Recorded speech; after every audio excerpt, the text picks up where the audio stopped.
But first, time for Countdown's #2 story, tonight's worst persons in the world, and the bronze to Glenn Beck of Fix News.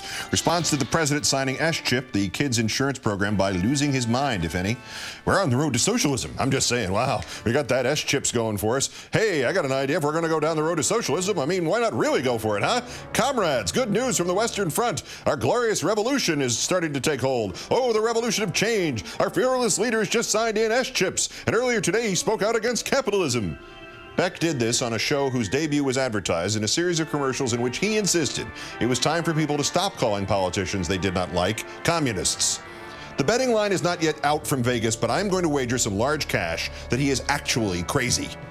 The runner-up, Billo the Clown, sent his soccer producer, Little Jesse, out to abuse Russell Tice, the NSA whistleblower who joined us 2 weeks ago to reveal what he knew of the agency's panoramic illegal spying on American reporters and other citizens.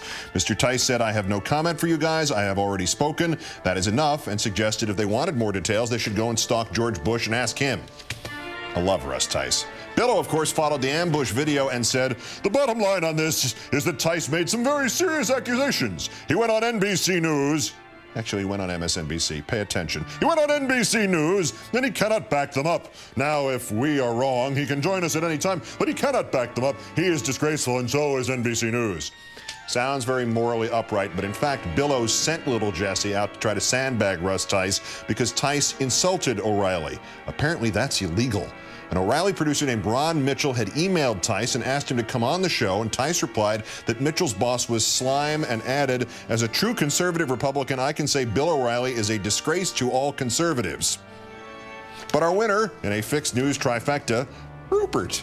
His company, News Corp, lost $6.4 billion in the final quarter of 2008, and it is now forecast a 30% drop in profits for the first half of 2009, when Wall Street thought the drop would only be at worst half that.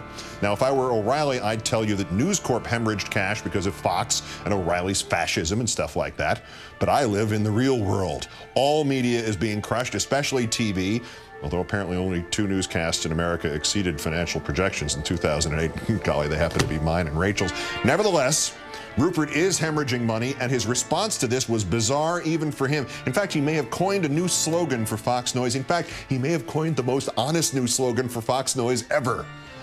"While it's impossible to be completely prepared for a downturn of this magnitude, we began priming ourselves for a weakening economy last year. Shiver me timbers.